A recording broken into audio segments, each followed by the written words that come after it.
प्रिय ख्रिस्त विश्वासियों, जय यीशु। सेक्रेड स्क्रिप्ट सोर्स के एक और ज्ञानवर्धक एपिसोड में आपका स्वागत है।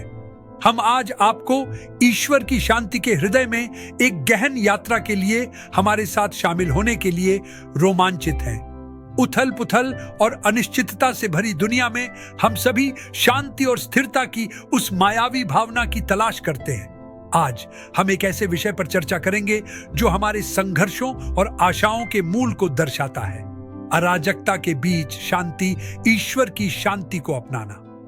हमारा मार्गदर्शक बाइबल के परम पवित्र ज्ञान से होगा, जिसमें मार्क 4 के 35 से 41, फिलिपियों 4 के 6 से 7 और यूहन्ना 14 के 27 के प्रमुख संदर्भ होंगे। ये अंश हमें उस गहन शांति की याद दिलाते हैं जो जीवन के भयंकर तूफानों के बीच भी ईश्वर पर दृढ़ विश्वास से आती है। जब हम इन शास्त्रों का अन्वेषण करते हैं तो आइए हम अपने दिलों को उस दिव्य शांति के लिए खोलें जो केवल ईश्वर ही प्रदान कर सकता है। यह बातचीत आपको आशा से भर दे, आपकी आत्मा को प्रेरित करे और आपको मसीह की शाश्वत शांति के करीब ले जाए। आइए हम सब मिलकर इस आध्यात्मिक यात्रा पर चलें। हम जिस व्यस्त जीवन को जीते हैं, जिसमें कभी न खत्म होने वाली मांगें और विकर्षण भरे होते हैं, उसमें अभिभूत होना आसान है।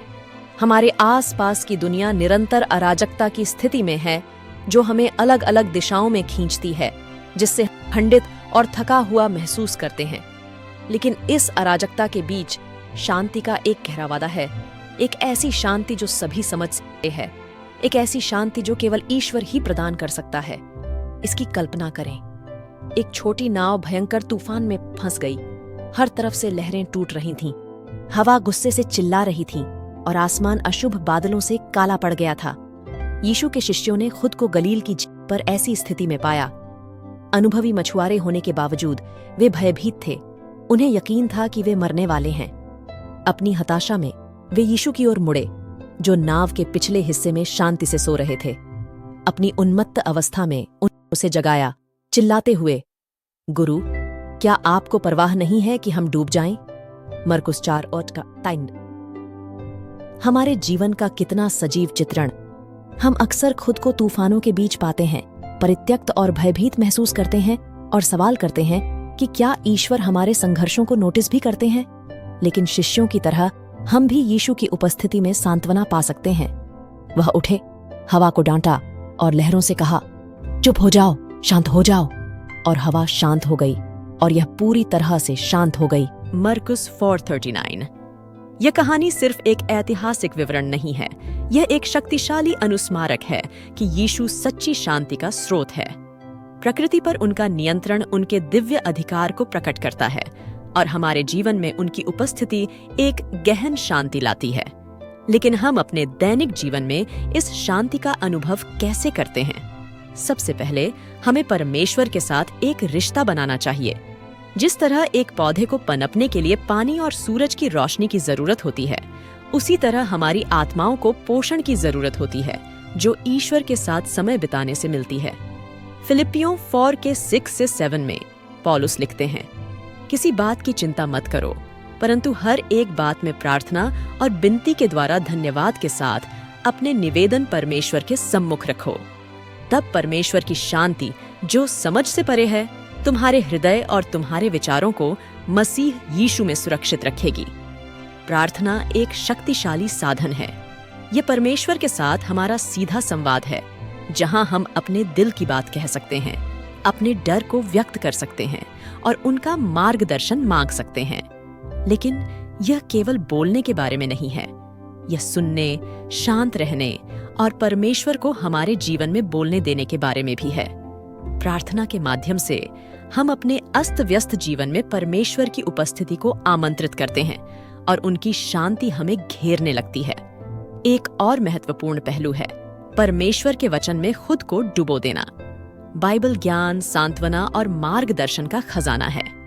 भजन 1:105 कहता है, तेरा वचन मेरे पांव के लिए दीपक और मेरे मार्ग के लिए उजियाला है। जब हम पवित्र शास्त्रों में गहराई से उतरते हैं तो हमें परमेश्वर की वफादारी, उसके प्रेम के वादे और उसकी शांति के आश्वासन की कहानियां मिलती हैं। ये शब्द हमारी आत्माओं के लिए एक लंगर बन जाते हैं। जब हमारे चारों ओर जीवन के तूफान आते हैं तो ये हमें स्थिर रखते हैं। इसके अलावा परमेश्वर की संप्रभुता पर भरोसा करना बहुत जरूरी है। रोमियो 8:28 में हमें याद दिलाया गया है कि सब बातों में परमेश्वर उन लोगों की भलाई के लिए काम करता है जो उससे प्रेम करते हैं, जिन्हें उसके उद्देश्य के अनुसार बुलाया गया है। जब हम बड़ी तस्वीर नहीं देख पाते हैं, तब भी हम भरोसा कर सकते हैं कि परमेश्वर नियंत्रण में है, पर्दे के पीछे हमारे भले के लिए काम कर रहा है। यह भरोसा हमें अपनी चिंताओं को दूर करने और उसके वादों में आराम करने की अनुमति देता है। अपने आप को विश्वासियों के समुदाय के साथ घेरना भी महत्वपूर्ण है। इब्रानियों 10 के 24 से 25 हमें प्रोत्साहित करता है कि हम कैसे एक दूसरे को प्रेम और भले कामों में प्रोत्साहित कर सकते हैं। इस पर विचार करें, एक साथ मिलना न छोड़ें, जैसा कि कुछ लोग करते हैं, लेकिन एक दूसरे को प्रोत्साहित करते हैं। हमारे विश्वास को साझा करने वाले अन्य लोगों के साथ संगति समर्थन, प्रोत्साहन और जवाबदेही प्रदान करती है।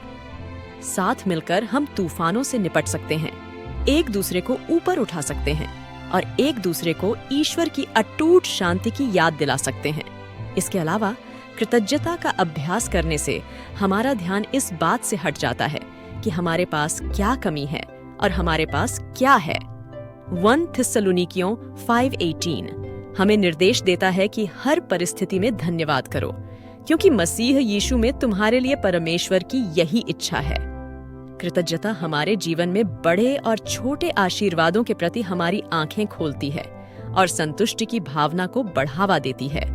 यह उस अराजकता का एक शक्तिशाली मारक है जो हमें निगलना चाहती है। इसके अलावा हमें नियंत्रण छोड़ना सीखना चाहिए। नीति वचन 3 के 5 से 6 हमें सिखाता है कि अपनी समझ का सहारा न लेना, वरन संपूर्ण मन से यहोवा पर भरोसा रखना। अपने सब काम उसी के अधीन रहना, तब वह तेरे लिए सीधा मार्ग निकालेगा।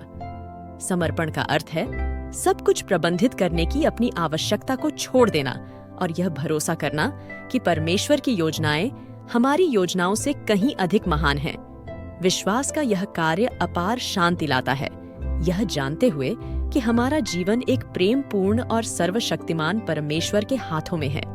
अंत में आइए हम यूहन्ना 14 के 27 में यीशु के वादे को न भूलें। मैं तुम्हें शांति दिए जाता हूँ, अपनी शांति तुम्हें देता हूँ। मैं तुम्हें वैसा नहीं देता जैसा संसार देता है। तुम्हारा मन व्याकुल न हो और न डरो। यीशु हमें ऐसी शांति प्रदान करता है जो संसार नहीं दे सकता, ऐसी शांति जो हमारी परिस्थितियों के बावजूद स्थिर रहती है। इस शांति के लिए आस्था, भरोसा और ईश्वर की उपस्थिति की तलाश करने की दैनिक प्रतिबद्धता की आवश्यकता होती है। जब हम जीवन की जटिलताओं से गुजरते हैं तो हमें इन सच्चाइयों को थामे रखना चाहिए। तूफान आएंगे और अराजकता हमें घेर सकती है, लेकिन हमारे पास मसीह में एक दृढ़ लंगर है। उसकी शांति परेशानी की अनुपस्थिति पर निर्भर नहीं है, बल्कि हमारे साथ उसकी अटूट उपस्थिति पर निर्भर है। आइए हम इस दिव्य शांति को अपनाएं, यह भरोसा करते हुए कि ईश्वर की शांति हमारे दिलों और दिमागों की रक्षा करेगी, हमें हर तूफान से शांत और आश्वस्त आत्मा के साथ आगे ले जाएगी। ईश्वर की शांति को अपनाना एक आजीवन यात्रा है, जिसके लिए समर्पण, विश्वास और उनके वादों पर अटूट ध्यान की आवश्यकता होती है। हमने प्रार्थना, शास्त्र, विश्वास, समुदाय, कृतज्ञता और समर्पण के महत्व पर गहनता से विचार किया है, लेकिन हम अराजकता के बीच ईश्वर की शांति का अनुभव करने के लिए अपने दैनिक जीवन में इन सिद्धांतों को व्यावहारिक रूप से कैसे लागू करते हैं। आइए प्रेरितों के काम 16 के 22 से 26 में वर्णित जेल में पौलुस और सीलास की कहानी पर विचार करें। पीटे जाने और जंजीरों में बंधे होने के कारण वे खुद को एक विकट स्थिति में पाते हैं। फिर भी निराशा के आगे झुकने के बजाय उन्होंने ईश्वर से प्रार्थना करना और भजन गाना चुना। सबसे अंधकारमय क्षणों में उन्होंने आराधना पर ध्यान केंद्रित किया और फिर एक चमत्कारी बात हुई। भूकंप ने जेल को हिला दिया, जंजीरें टूट गईं और दरवाजे खुल गए। ईश्वर की संप्रभुता में उनके दृढ़ विश्वास और शांति ने उन्हें मुक्ति दिलाई। यह कहानी हमारे सबसे अंधकारमय समय में भी आराधना और कृतज्ञता की परिवर्तनकारी शक्ति को शक्तिशाली रूप से दर्शाती है। जब हम स्तुति में अपनी आवाज उठाते हैं तो हम अपनी समस्याओं से हटकर ईश्वर की महानता की ओर अपना दृष्टिकोण बदलते हैं। अपनी परिस्थितियों पर ईश्वर की महिमा करना एक सचेत विकल्प है। जब हम आराधना करते हैं तो हमारा दिल उनकी शांति से भर जाता है और हमें सहने और जीतने की शक्ति मिलती है। ईश्वर की शांति को अपनाने का एक और महत्वपूर्ण पहलू आराम करना सीखना है। आज की तेज रफ्तार दुनिया में आराम को अक्सर जरूरत के बजाय एक विलासिता के रूप में देखा जाता है। फिर भी ईश्वर ने एक कारण से सप्त की स्थापना की। निर्गमन 20 के 8 से 10 में वह हमें आज्ञा देता है कि सप्त के दिन को पवित्र मानकर स्मरण रखो। 6 दिन तक तुम परिश्रम करके अपना सब काम करना, परंतु 7वां दिन तुम्हारे परमेश्वर यहोवा के लिए विश्राम का दिन है। विश्राम एक दिव्य सिद्धांत है जिसे हमारी भलाई के लिए बनाया गया है। यह हमारे परिश्रम से विराम लेने, ऊर्जा प्राप्त करने और ईश्वर पर फिर से ध्यान केंद्रित करने का समय है। जब हम सप्त का सम्मान करते हैं तो हम उस पर अपनी निर्भरता को स्वीकार करते हैं और उसकी शांति को अपनी आत्मा को तरोताजा करने देते हैं। ईश्वर के वचन पर ध्यान और ध्यान भी महत्वपूर्ण अभ्यास हैं। भजन संहिता 1 के 2 से 3 में धन्य व्यक्ति का वर्णन इस प्रकार किया गया है कि वह यहोवा की व्यवस्था से प्रसन्न रहता है और उसकी व्यवस्था पर रात दिन ध्यान करता रहता है। वह व्यक्ति उस वृक्ष के समान है जो बहती नालियों के किनारे लगाया गया है, जो अपनी ऋतु में फल देता है और जिसके पत्ते कभी मुरझाते नहीं, क्योंकि जो कुछ वह करता है वह सफल होता है। शास्त्र पर नियमित ध्यान हमें परमेश्वर की सच्चाई में गहराई से जड़ देता है, बाहरी परिस्थितियों के बावजूद स्थिरता और शांति प्रदान करता है। यह हमारे विचारों को परमेश्वर की ओर मोड़ने का एक दैनिक अभ्यास है, जिससे उनके वचन हमारे मन और हृदय में समा जाते हैं। शांति की हमारी खोज में क्षमा के महत्व को याद रखना महत्वपूर्ण है। क्षमा न करने से कड़वाहट और अशांति पैदा होती है, जो हमें शांति से वंचित करती है। यीशु हमें मत्ती 6 के 14 से 15 में सिखाते हैं, क्योंकि यदि तुम दूसरों के पाप क्षमा करोगे तो तुम्हारा स्वर्गीय पिता भी तुम्हें क्षमा करेगा, परंतु यदि तुम दूसरों के पाप क्षमा नहीं करोगे तो तुम्हारा पिता भी तुम्हारे पाप क्षमा नहीं करेगा। क्षमा स्वतंत्रता और शांति का मार्ग है। यह हमारे ऊपर अतीत की चोटों की पकड़ को मुक्त करता है और ईश्वर की चिकित्सा को हमारे जीवन में प्रवाहित होने देता है। इसके अतिरिक्त दूसरों के प्रति करुणा और सेवा का हृदय विकसित करने से शांति की गहन भावना आती है। मैथ्यू 25 के 35 से 40 में यीशु उन लोगों के लिए पुरस्कारों की बात करते हैं जो दूसरों की सेवा करते हैं। कहते हैं, क्योंकि मैं भूखा था और तुमने मुझे खाने को दिया, मैं प्यासा था और तुमने मुझे पीने को दिया, मैं अजनबी था और तुमने मुझे अपने घर बुलाया। मुझे कपड़ों की जरूरत थी और तुमने मुझे कपड़े पहनाए। मैं बीमार था और तुमने मेरी देखभाल की। मैं जेल में था और तुम मुझसे मिलने आए। जब हम दूसरों की सेवा करते हैं तो हम ईश्वर के प्रेम को दर्शाते हैं और मूर्त रूप में उनकी शांति का अनुभव करते हैं। देने से ही हमें मिलता है और सेवा करने से हमें पूर्णता मिलती है। जीवन में आगे बढ़ते हुए हमें पवित्र आत्मा की शक्ति को नहीं भूलना चाहिए। यीशु ने यूहन्ना 14:26-27 में वादा किया, परंतु सहायक अर्थात पवित्र आत्मा जिसे पिता मेरे नाम से भेजेगा, वह तुम्हें सब बातें सिखाएगा और जो कुछ मैंने तुमसे कहा है वह सब तुम्हें स्मरण कराएगा। मैं तुम्हें शांति देता हूँ, अपनी शांति तुम्हें देता हूँ। मैं तुम्हें वैसा नहीं देता जैसा संसार देता है। तुम्हारा मन व्याकुल न हो और न डरो। पवित्र आत्मा हमारा दिलासा देने वाला मार्गदर्शक और शांति का स्रोत है। अपने जीवन में पवित्र आत्मा को आमंत्रित करके हम अपने आप को ईश्वरीय मार्गदर्शन, सांत्वना और ऐसी स्थायी शांति के लिए खोलते हैं जो संसार नहीं दे सकता।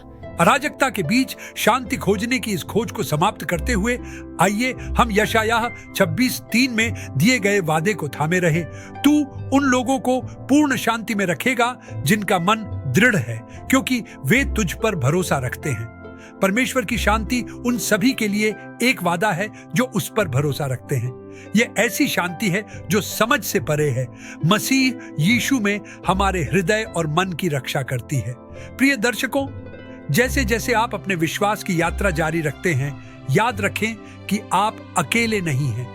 ईश्वर की शांति आपके लिए उपलब्ध है। चाहे आप कितने भी तूफानों का सामना करें, उसकी उपस्थिति में झुकें, उसके वादों पर भरोसा करें और उसकी शांति को अपने दिल में राज करने दें। हमें उम्मीद है कि इस बातचीत ने आपको आशीर्वाद दिया है और आपके दिल को ईश्वर की शांति की नई भावना से भर दिया है। अगर आपको यह संदेश प्रेरणादायक लगा तो हम आपको हमारे चैनल सेक्रेड स्क्रिप्ट सोर्स को सब्सक्राइब करके हमारे चैनल में शामिल होने के लिए आमंत्रित करते हैं। यहाँ आपको दैनिक बाइबल वार्ताएं और कहानियां मिलेंगे जो आपके विश्वास को बढ़ाने, प्रेरित करने और गहरा करने के लिए डिजाइन की गई है। साथ मिलकर आइए हम परमेश्वर के वचन की समृद्धि का पता लगाना जारी रखें और अपने जीवन के हर पहलू में उसकी शांति को अपनाएं।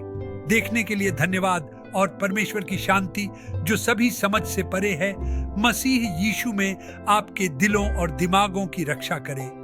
पिता, पुत्र और पवित्र आत्मा के नाम पर आमीन। जय यीशु।